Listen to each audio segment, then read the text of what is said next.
All right, people, listen up. We got Glenn, we've got Maggie. Now let's get out of here while the getting is good.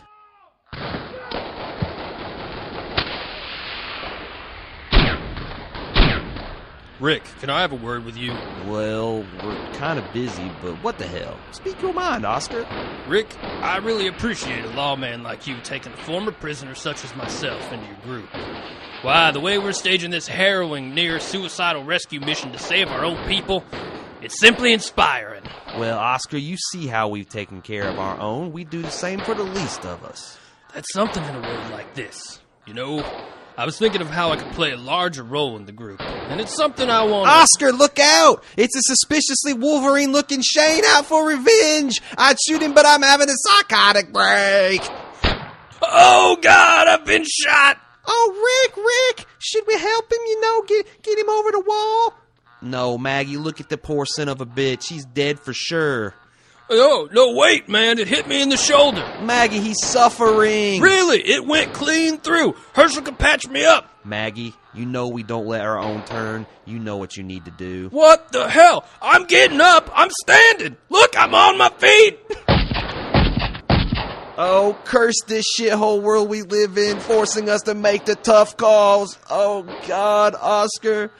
If only you could make it back. Man, I know I could have found a place for a man of your talents and skin pigmentation. Wait, who is that?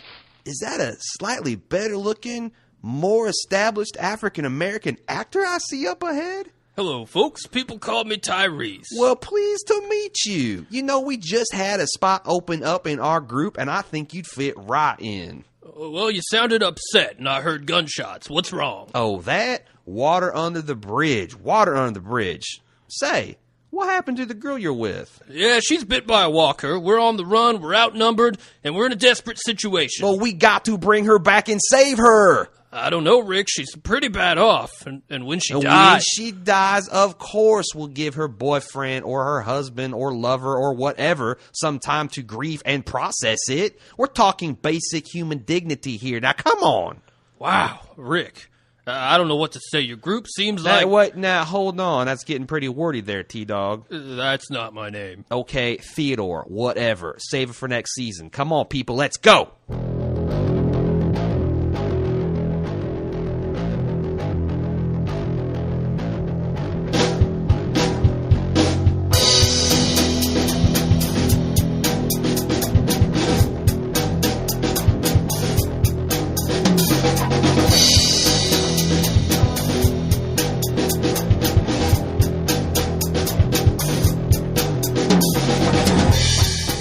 Welcome to the Watching Dead podcast, the officially unofficial podcast for The Walking Dead on AMC. We are part of the Bald Move Network. You can find everything we do at baldmove.com. I'm Jim. And I'm Aaron. And this week we're covering Season 3, Episode 8, entitled Made to Suffer. Gotta say, I don't know why this episode is called Made to Suffer. Can you incite me a little bit here? Give me some knowledge? It seems like last week would have been a better title for Made to Suffer. That's what I thought. And last week's title would have been better for this one.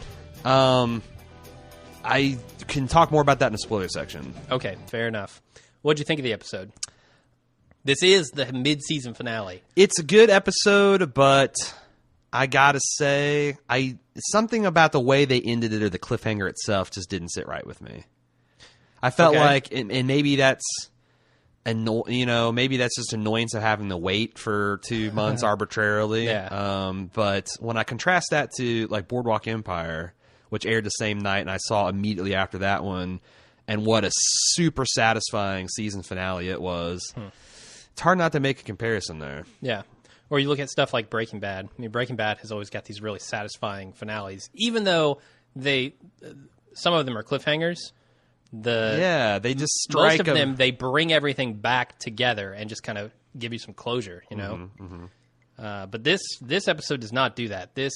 They get Maggie and Glenn back, but Daryl is up in the air for sure. No, there's a lot more I got to say, but what do you think? Probably of the quality of it. 8. An 8? Yep. That's fair. I mean, 4 out of 5 stars. Yeah, I'm having a hard time giving it a number because it didn't seem like it was as good as last episode to me. I really, really liked last episode, But at the same time, there was nothing I really disliked about this episode at all. You know, I think It just didn't hit me as hard as last episode did. I think this is also the first Walking Dead where the penultimate episode was better than the finale. Yeah. So it's like I've always got the sensation that the show is kind of building to a crescendo during the finale, and I feel like last week's maybe was a more finale-ish episode. Well, you also have to think, okay, this is the mid-season, right? Right. I know it sucks for them, halfway too. through the season. When you go and watch this on DVD 2 years from now, Yeah. you're just going to zoom right past this and be like, oh, what happens to Yeah, I Daryl? can't Click wait. the Yeah. next episode. Right. So it's not really much of a cliffhanger. Also, it feels like half an episode because of that. Half an episode? You know, this, How do you... this feels like an old school, like Star Trek: The Next Generation, Best of Both Worlds 1 and 2. yeah, like, yeah. To be continued should be at the end even of the this. dramatic structure, it doesn't have like a 1 act, 2 act, 3 act. It's first act. We're in the middle of the second act. Yeah. And boom, we're going to just make you wait. Yeah. That's the So- nature of cliffhanger season enders. Sure, you know? sure. But I think there's that. I think that's why we just hit the nail on the head, because Breaking Bad, classic example, season 3, they had a whole climax, and then they tacked on the kind of confrontation it kind of built, and then you had the thing where I don't want to spoil it. Yeah. Are you talking about season 4? I'm talking about season 3. That was a cliffhanger. But I felt like that Okay. episode itself had a first, second, third act, and then that was like a Okay, I thought you were after going... the credit sequence. I thought you were going for the example that was not a cliffhanger, which is season 4. Season 4 is Yeah. a denouement. That is closure, denouement or whatever. Anyway, okay, so high We got marks a bunch across of the board stuff here. to talk about. We do. Do you have any news? First of all, we're getting this cast out a little bit late, but I hope the little skit at the beginning was worth your while or worth the wait. We also have some network news. We've got a new show that's coming out. It's not a television show. It's the Because Show. Yeah. So there's 3 ladies out in L.A. That do a weekly show. It's different than anything that we've done before. Very. The thing that's in common is it's got excellent audio quality. They're profane. Mm-hmm. The subject matter is I think their tagline is sex, books, and mascara, not necessarily in that order. They just did their 3rd year anniversary cast. We met them about 2 years ago and kind of had some mutual admiration for their show, and they liked our Breaking Good. And we've talked before about kind of joining forces and doing stuff, but we're bringing them on officially. It's going to be another source of content when we're on our little brief hiatuses. Also talking to one of the hosts, Geraldine, about doing me and her. Wait a second. I'm talking about doing another podcast, television-centric, with her. I don't want to make any promises. Yeah, I was going to say, make don't... any premature announcements, but that's Yeah. I really want to get something going. God, that keeps getting something going with her. Are you trying to bring it back to sex, books, and mascara? I'm really trying. Is that not where it's to. going? I'm not really trying. I not thought to. their last episode was hilarious. Number It is. 49. Yeah. Really funny. These girls are... okay, we probably have a lot of dudes listening to our cast. I'm sure a of it. surprising amount of women. Not even surprising amount of women. What you would expect. A well-balanced well-balanced amount of women listening to us. But the dudes are probably going to say, oh, I don't want to listen to this. Trust me, guys. They're funny. They're crude. Right. They're not just talking about mascara the entire time. Although they do talk about. But they leave all their product reviews for the end, so you can just shut it off. That's true. And that's what they even said last episode. But yeah, that's exciting. We're going to talk a little bit more about that in the outro. Yeah. We also have, just wanted to get this out again, Bald Move meetup in Boulder, Colorado at Avery Brewing. Got some thumbs up from people on Facebook and email that's a good location to pick. So it's going down. Yeah, Friday, February 1st at 7 p.m. I'm going to be there. Jim's going to be there. Eric and Jesse. All of the personal arrogance are going to be there. Yeah, Eric and Jesse, the main hosts, and all of their entourage. It should be a good time. So, also, don't forget to pimp our intro music. Yeah, that's my brother's band, My Stereana. You can find their stuff at mystereanamusic.com. And I think that's enough goddamn preamble. Let's get into this recap. Let's do it. So we start out with Tyrese and his group of survivors struggling to make it through the woods. They get accosted by zombies. Rolls, and the walkers bite. Oh, yeah. Should have been the walkers bite. Damn. Yeah. So close to a good joke. Come on, man. So one of them stupidly gets bit, and they take refuge in the prison when they discover it. Right. I don't know about you, but the ground is not the place where I want to look in a zombie apocalypse. I can survive tripping and falling. I can't survive a zombie bite. Right. This girl is just staring at the ground and holding her arm out like a chicken wing. Yeah. And the zombie comes up and bites it. I'm constantly amazed at how meekly people take getting bit. Like, they freeze and go like, ah! Like, as the walker's slowly grabbing, slowly moving their limb. Like, you know, it's like, if you had a little brother and sister that you knew was a biter, as soon as you felt some presence, you'd be like, yank. Yeah. You know, you'd like twitch. It's like, what the fuck? Get away from me. I do that with my brother anyway. Yeah, you're surrounded by fucking cannibal zombies. I would think that as soon as you feel a cold, slimy thing grab you, you would freak the fuck out. You wouldn't just sit there and be like, ah, for 5 seconds. You'd be a little more on edge. They totally take this like a champ. That's one way of putting it. There's a nobility, and I'm just going to accept it. What the hell? They want to maintain their dignity throughout the zombification process. Yeah, you managed to get a good grip on me, so I guess you've earned it. Fair enough. So like I said, they roll up on the prison, and we find out that the prison has been blown to hell. Okay.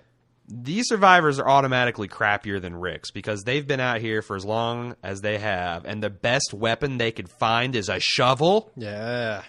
Like, I don't expect them to have Gerber purpose-built zombie-killing weapons. They actually started out with katanas and machetes and Uzis, but they just leave them every time they kill one. Did you see the guy stuck the axe or the machete into the guy's head? Yeah, I noticed that too. That too. No problem.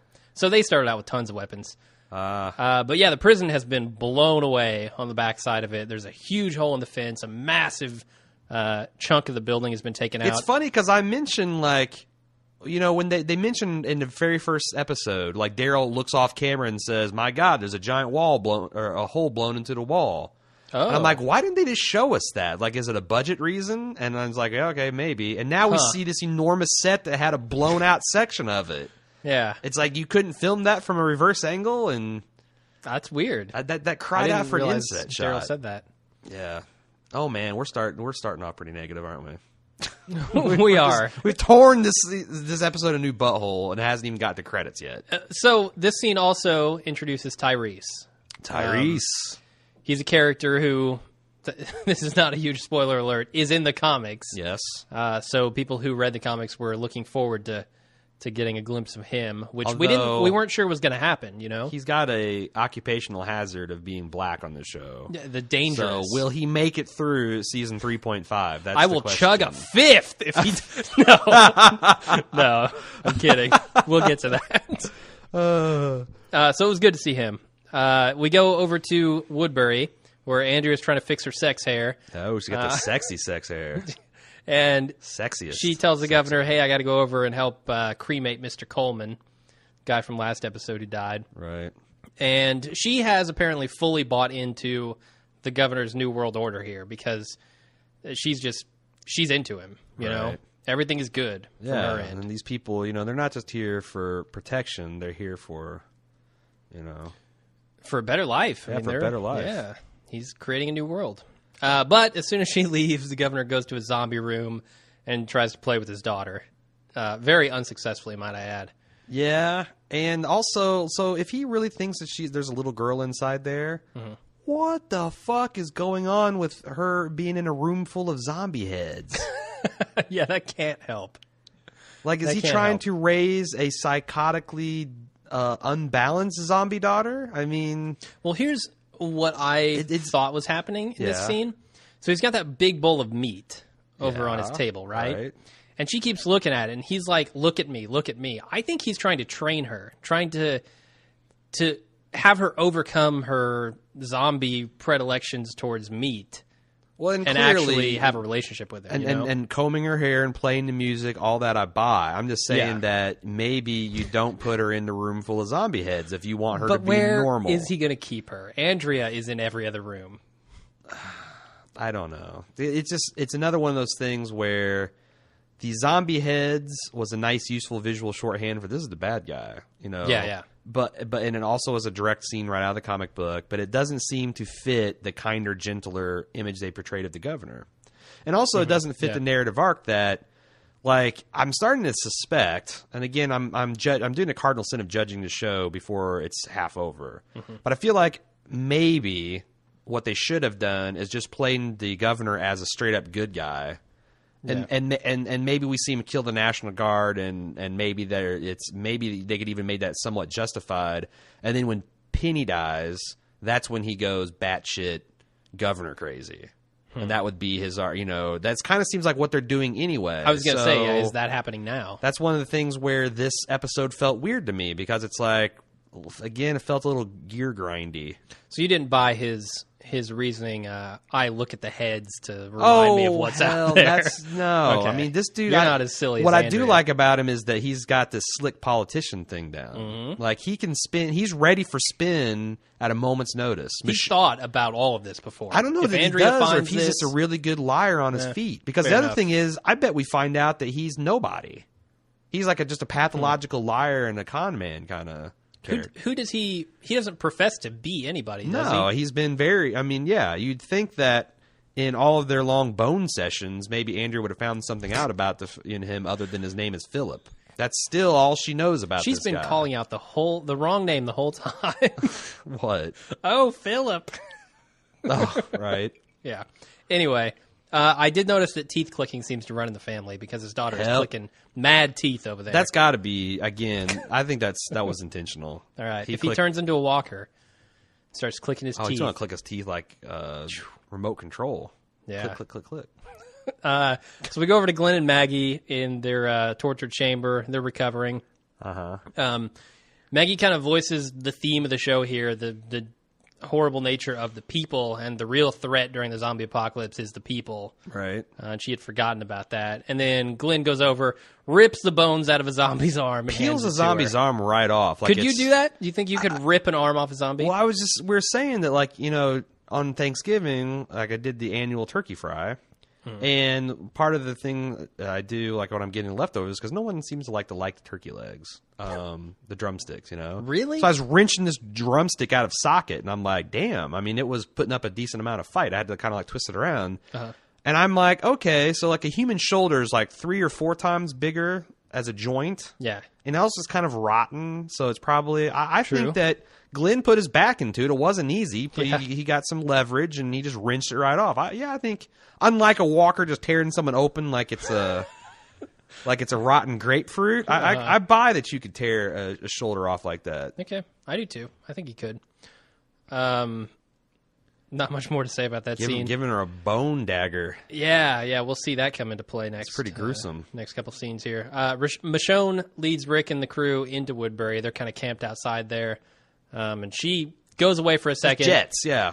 Yeah, well, I think she expected them to follow her, didn't she? No, because she didn't say, Either like, that or she was follow or looking make eye for a way contact. in. She just, but again... She didn't say anything. Why the hell wouldn't she communicate this? This is the biggest problem I have with Michonne, is her unwillingness to say anything that could defend her in these seemingly weird situations. Yeah. Like, Rick grabs her, says, "Where the hell did you go?" She's like, puts her hands up. Right.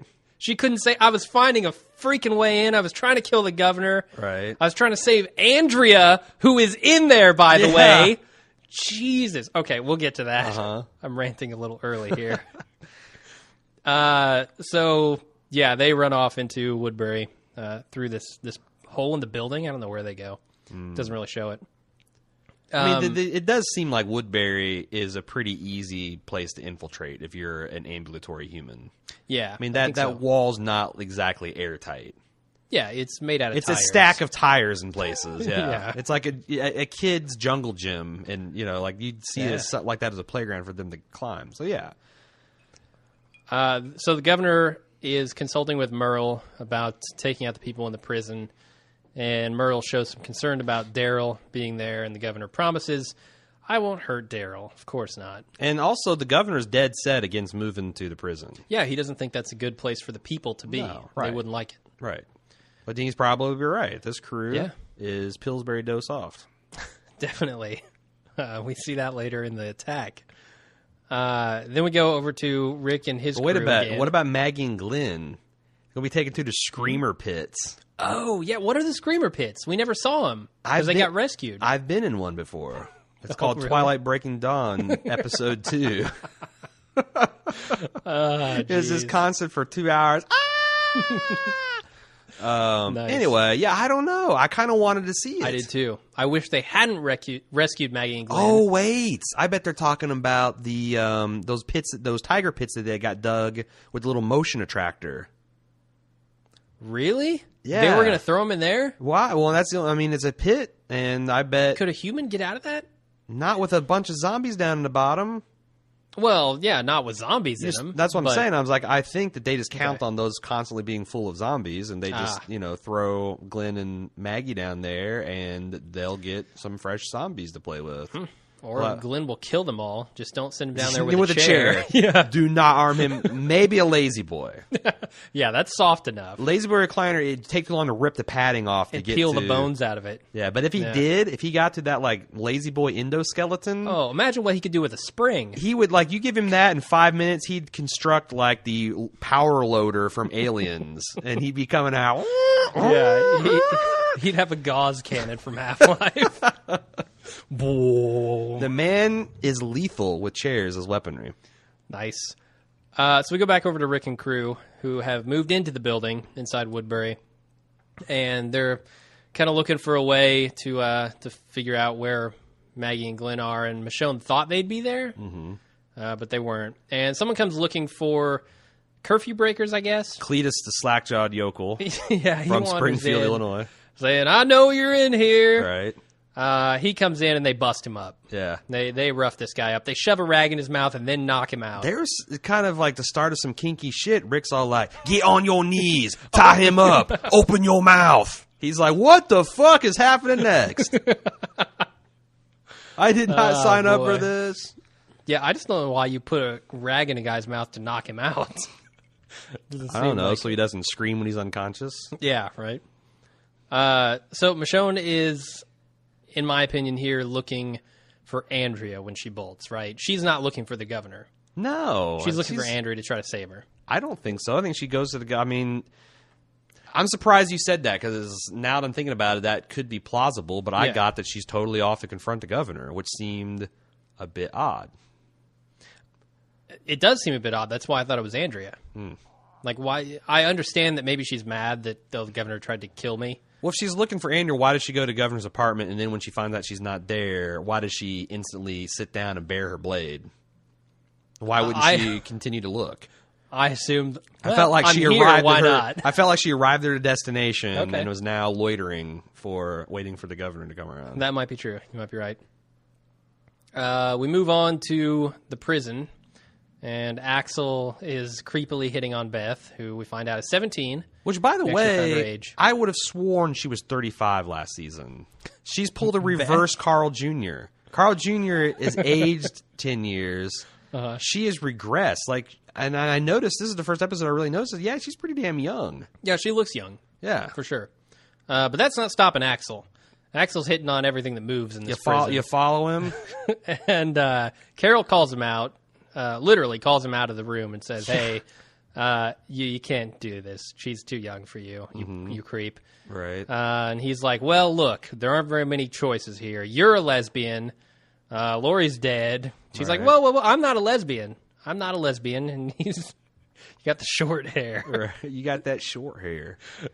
Just so weird. I don't like this guy. Right. He's very creepy. Right. But Carol sets him straight and crushes his hope with a stinging comeback. I really liked it. Yeah. He's like, well, things are getting interesting. No, they're not. Really. Yeah. More to follow. This is not a dead storyline. We've got a That's little bit true. more in this episode. I really do like here the character development that they're giving Carl, though.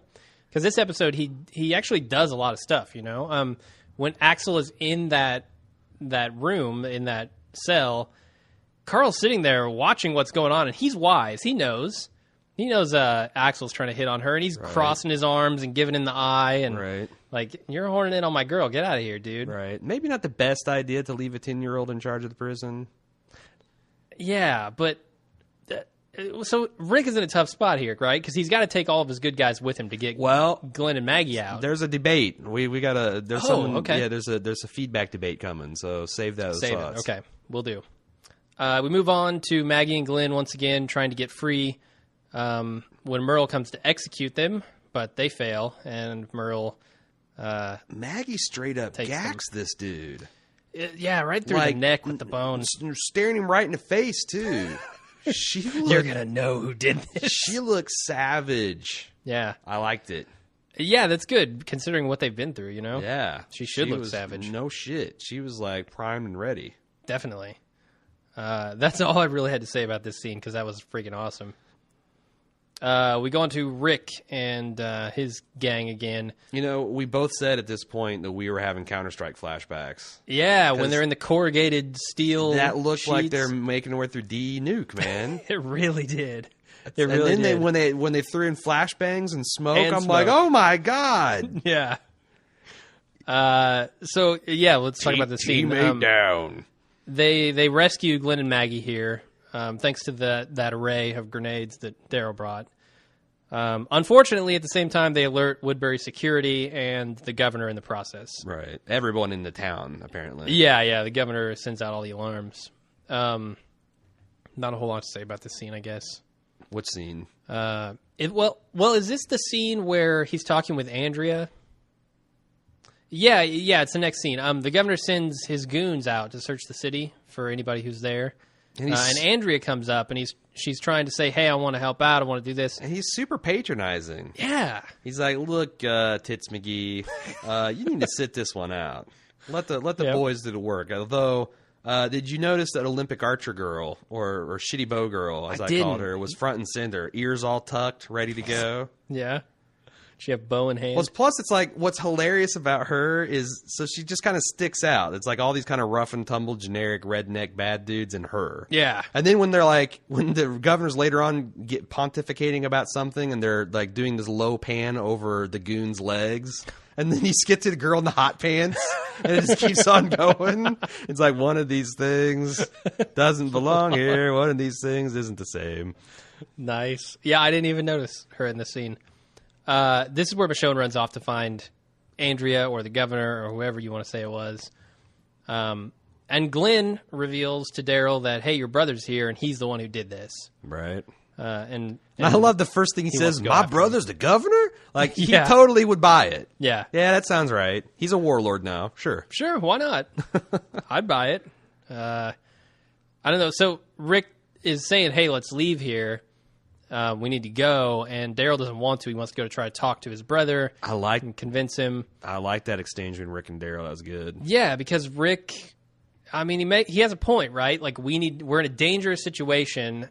Talking is not going to work at this stage. We need to get out of here, let things settle down, and come back. And Rick's using that kind of whispery Southern fried Batman that he likes to do in these situations. Like, I need you. Yeah, it's pretty good. I like it. It was a good scene. And you know, interestingly, this is another Rick governor parallel. The governor asked Merle to not go after his brother. Yeah, and Merle, does it.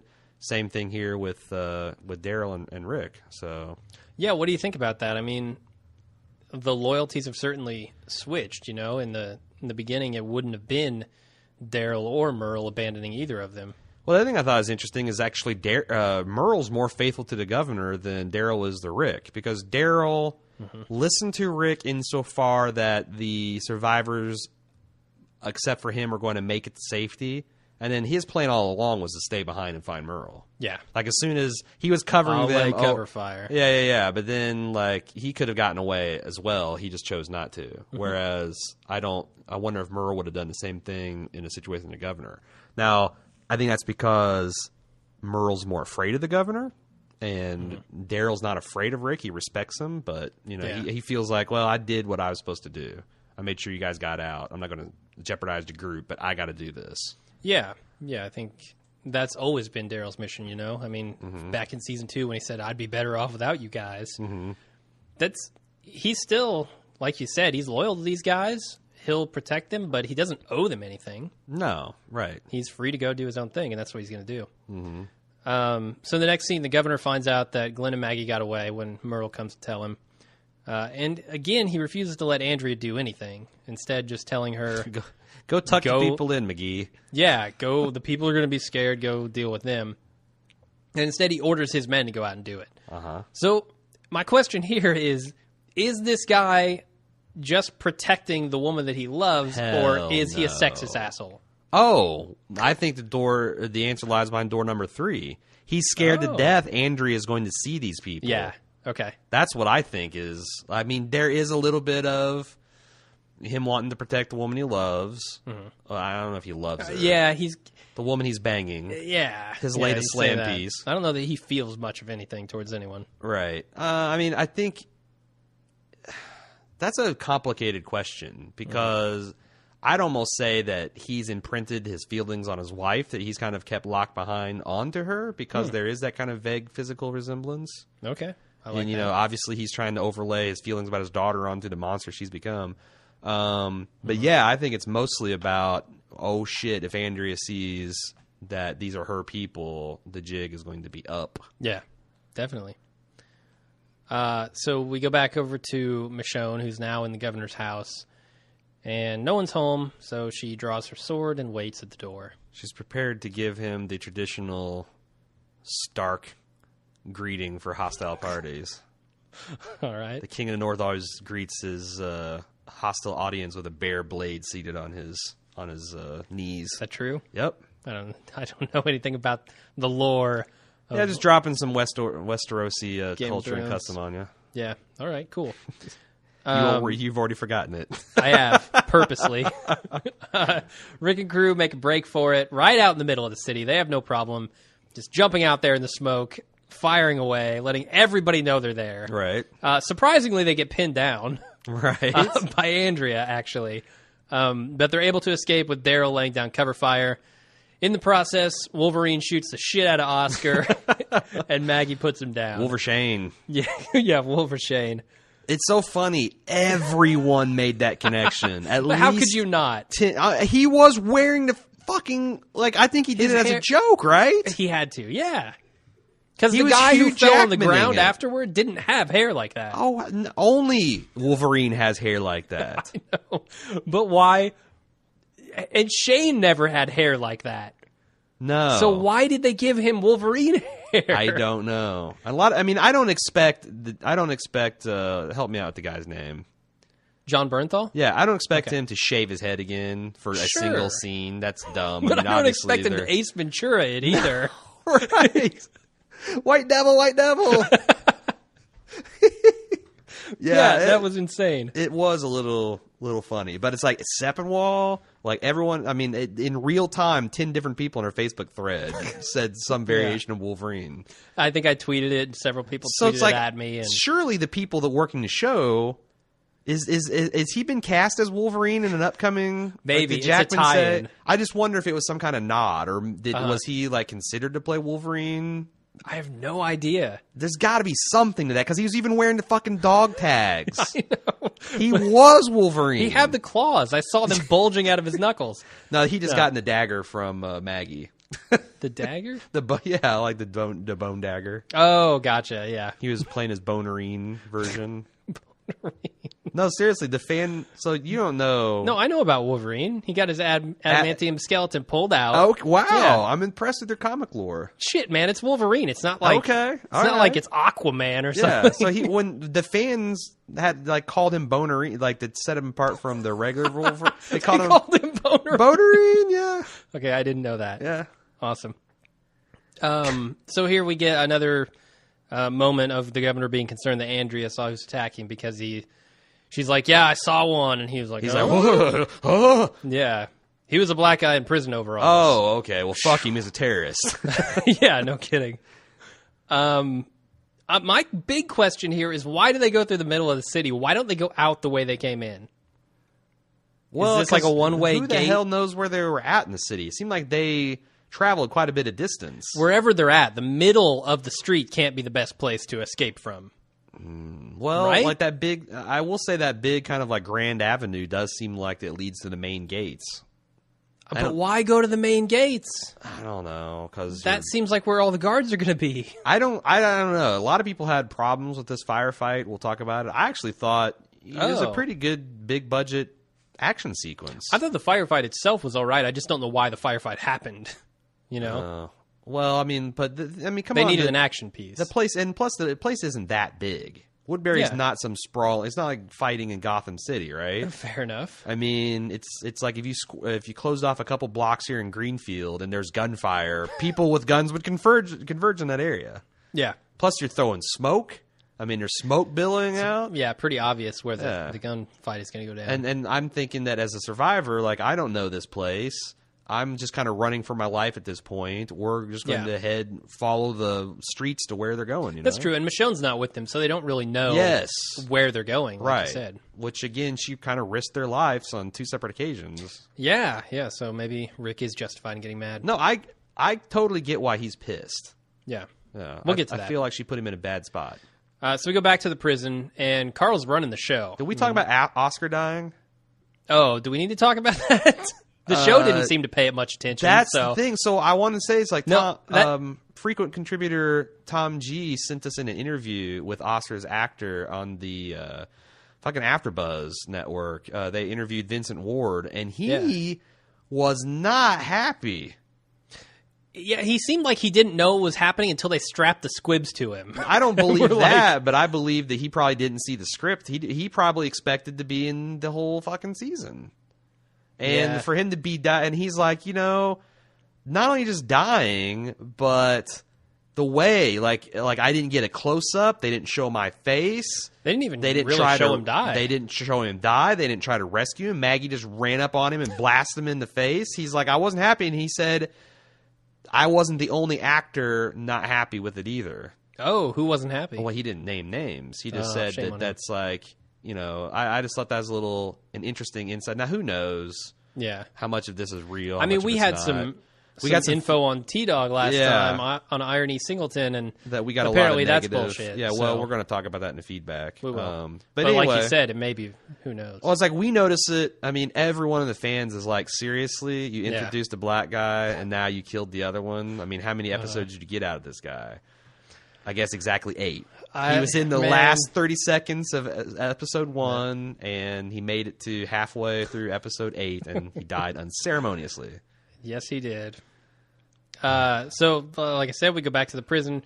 Carl's running the show. Against Herschel's better judgment, when they hear some screams in the halls, Carl goes to investigate, where he finds Tyrese's group, and he leads them to safety.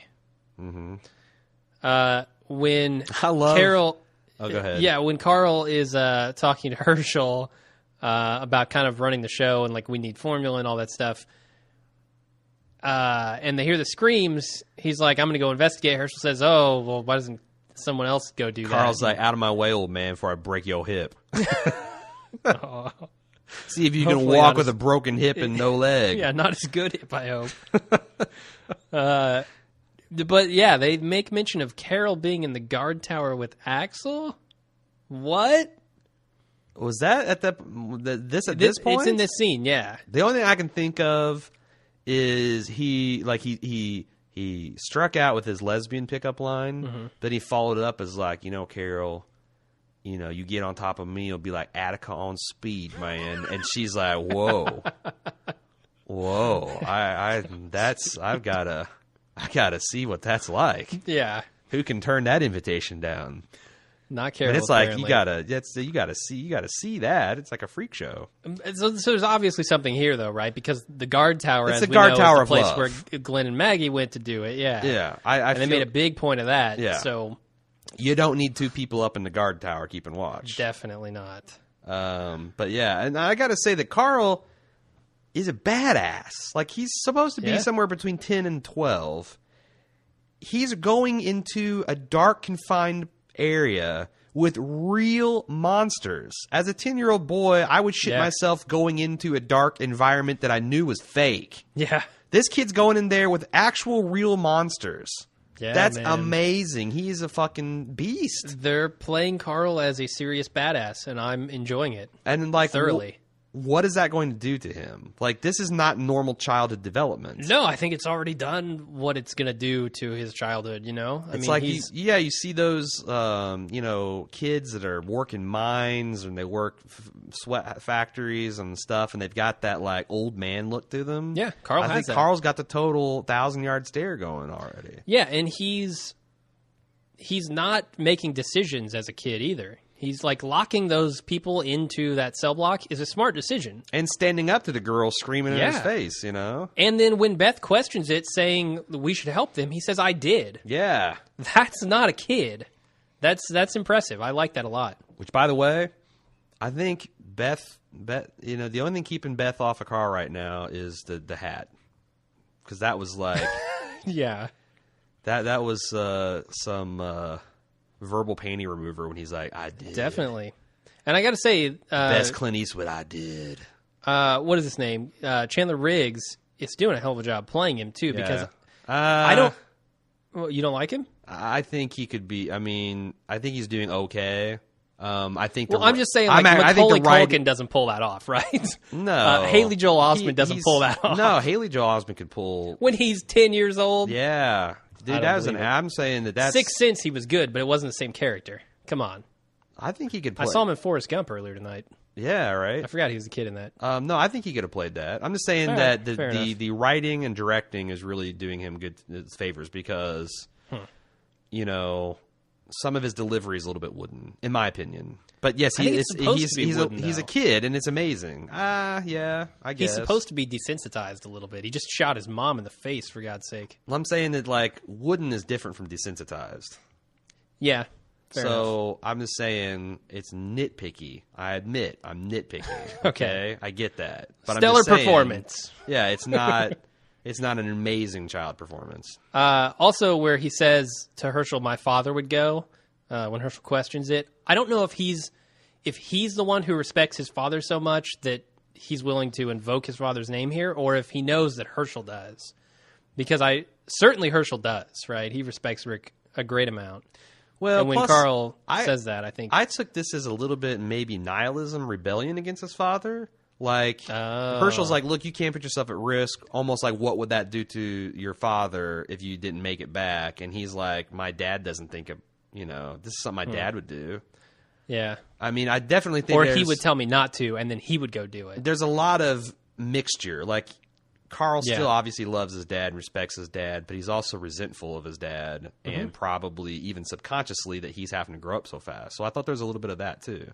So again, the writing and directing is very skillfully done, and Chandler Riggs is doing an okay job. All right. Well, how about the music in this scene where he's running through the hallways? Music in the last two episodes have been lights out. Really I almost wonder if they've gotten a new composer or arranger because I don't remember it being... Maybe it's also that they just never had this good of action and suspense. Maybe. It's hard to do that song on the farm, you know? Right. Maybe the first season had a lot of creepy stuff in it, too. Yeah. I remember there was a lot of, you know... In fact, I don't know that there's been as good of genuine horror and creepy as the first season still, but... Yeah, there's certainly a lot more action. Yeah, but yeah, I'm the fact that I'm noticing how much the music is complimenting is a good thing. Yeah, definitely. Michonne hears some knocking in the governor's zombie room, and she busts down the door. Yeah, here's the knocks that Andrew should have been hearing. The entire time. We came... How the hell? The only reason we didn't do an extended Andrea skit is because neither one of us could pull off a good governor. Yeah, it just wasn't working without the accent. No, I wanted you to go like full Scottish, because you do a really good Scottish bro. But he's not Scottish. We looked He's it up. Irish. Yeah. But I'm like, well, that's still funny. And No, he's English. He's English. Liam Neeson, who sounds exactly so it's like he's Scottish. The joke was Irish. 3 levels of meta, and like, is it really funny? It wouldn't have worked. Yeah. But I think we got a good one. I hope so. Yeah, how the hell does Andrea not hear this zombie kicking around in that room? Right. We're just thinking like, you know, the governor's like, oh, that's it's squirrels. We get squirrels in the walls here in I would have believed it if maybe Michonne had been looking around and had opened that door. Like, oh my God, this door is locked. I want to know what's in here. Yeah. So she and breaks it's a sound down. like in maybe it's soundproof door or something. But you clearly hear this thumping in the middle of the apartment. She hears it. That is what tips her off. Yes. What the hell? And there was no action going on, so it's like there's no way Andrew could have spent the night on multiple occasions and not have heard that thumping. It doesn't make like, any come sense. Come on, show. Stop fucking with us. You're almost there. You're so close. So she finds the heads, obviously. She finds the daughter just in time for the governor to return. When he does, Michonne kind of stands behind the daughter and holds her hostage. And the governor says, hey, don't kill her. I need her. By the way, Deny... She does anyway. And they fight. I guess her name is Deny Gurira? Gurira, yeah. She was phenomenal. Yeah. Like, I thought it was a little dodgy asking... Because the other thing is, Michelle's got these supernatural senses, right? Mm-hmm. And she doesn't smell the stink coming off this daughter and this zombie girl, and she can't hear her going... I thought it was a little lame that they like, why did you drag off the reveal until, you pulled her head off? We knew she's a zombie. Well, we knew because we saw her. I know what I'm saying, but if we didn't know, that would make sense narratively. Oh, but I'm like, gotcha. I don't understand why they did that. But she still acted the shit out of that. Yeah. And the confrontation with her staring down the governor and realizing who this is and how what it's it like means it's to even him. crazier than it. And then her she can act her pants off just with her face. Like, if they would give her more stuff. How does that work? If they didn't... Pants off with your face. That's how good she is. Damn. It's like you can, Photoshop people's pants off. She can act... Not with my face, I can't. With her face. She can act her pants off. And I just think it's amazing if they would let her... they quit wiring her jaw shut. Yeah. The entire time, all she's been doing is scowling. Now, when she has an actual emotion to play... Other than pissed off. Yeah, I really hope they find a better something more befitting what she's capable of doing in the next half of the season. And I will say that I like the steps that they made her. Like, I feel like at the end of this episode, she finally let down some of her, hard-nosed bitch armor. She's like finally like. But she realized, like, I want to be with these people. I don't want to be left behind. Yeah. I don't want to be alone. Like, I trust these people in a way that I didn't trust a Woodbury. They feel, even though they're treating me kind of bad and, like, maybe it's like... Well, they're suspicious of me, and rightfully so. Maybe rightfully so. Yeah. And she's got that self... I mean, I kind of feel like they're getting her to a good place to become a fan favorite in season 3.5. Hopefully not because they're killing Daryl off. Don't replace Daryl with Michonne. The thing is I gotta say, when we do... Make them a badass duo, man. Are we doing a season wrap-up next week? We will, yeah. Okay. Because I want to... That's the one thing is, like, I'm scared to death for Daryl now. Yeah. Because I think they could kill him and the show would survive. And I think that... I really think at this point there's only Rick and Carl safe, and I care about a significant number. Tyrese isn't safe, man, for the whole season. like just that was a joke, dude. No, okay. I just feel like all these people are going to die throughout the seasons, and it's going to be like all the easy deaths are over. The fucking the fiesta is over. We're not Carol could probably go without too much trouble. I'm not going to throw a fiesta. No, definitely damn not. Sure. And I'm saying that the celebratory deaths are over. Now I know we've got some fans that disagree, and I'm going to read one of their takes. But I'm just saying, from my part, from here on out, I'm not going to be really excited to see any of these people die. Fair enough. I'm not either. Except maybe the governor. I want him to die. Well, I'm talking about I'm talking about.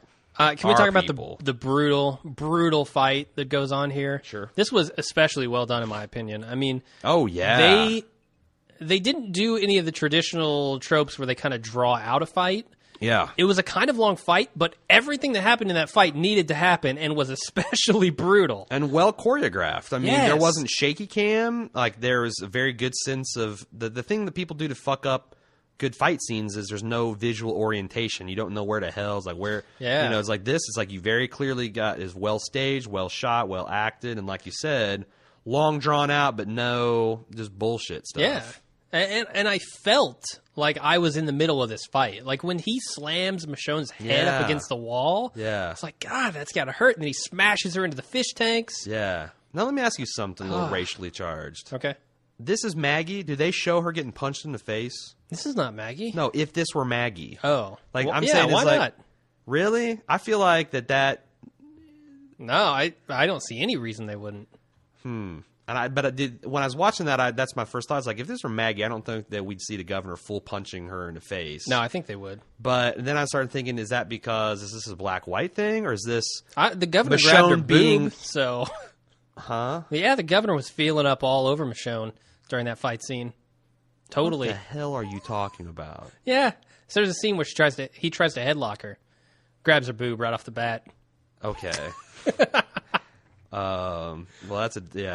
I don't even know what to say about that. But I was thinking, was it a black and white thing, or was it I don't think so. Tough girl versus not as tough girl thing? Although Maggie is pretty tough too. I don't know what goes on in your head, frankly. I do not know. Try to give you a little glimpse there, Jim. Let's move on. All right. So Andrea walks in at the end of that fight. We didn't talk about this. And once again, did we talk about Michonne goes completely silent, along with everything else in the room, by the way. No chomping zombies, we talked no about governor getting screaming. the glass to the eye, right? We haven't actually mentioned it, no, but it happens. That was also brutal. Very brutal. And it happened quickly, too. Yeah. It was like she grabs it and stabs. It wasn't like... And broke it off in there. Yeah. That was you clearly saw it go in and then break off. Ouch. Yeah. But then we got the Andrea Michonne stare down. And it shouldn't have been a stare down. It should have been a look around you, bitch. Yeah, There's crazy stuff going on here. All I wanted Michonne to see, and again, well acted, and I like the kind of slow parallel. All she had to do is before she leaves, just take a look around you. Yeah. That would have been Or- more effective than just walking out, right? Yeah, or I found your people that you were always talking about in the 8 months we spent together night and day. Yeah, any of that. I mean, but if she just said, Andrea, look around you. This is not what you think it is. And then... Yeah, but at least Andrea does take notice. Yeah. I mean, it's hard not to when there are zombie heads gnashing around The governor is grabbing his zombie daughter and weeping over her, which, by the way, Yeah. I bet it stings like a bitch to cry that hard with glass stuck in your eye. The salty tears? Oh, yeah. That's got to Ooh. burn. Oh, man. Yeah. I can't even imagine how bad that would hurt. Bad enough having glass in your eye, but you're crying. You're adding the salty tears to it? Yeah, that would be bad. Paper cuts and lemon juice, man. We need to move on. Have nothing on that. Carl leads Tyrese's group back to the cell block, and he was about to put down that girl who got bit, but Tyrese says that he should be the one to do it because they need to put down their own. But before he has a chance to splatter her head with a hammer, Carl locks him in, and they become incensed about it. Or at least the one girl, I don't know her name. Sasha? Is that her name? Yeah, Sasha's the major domo. She's not cool with it, but Tyrese has no problem. He's like, look, they helped us. They've done all they need to do.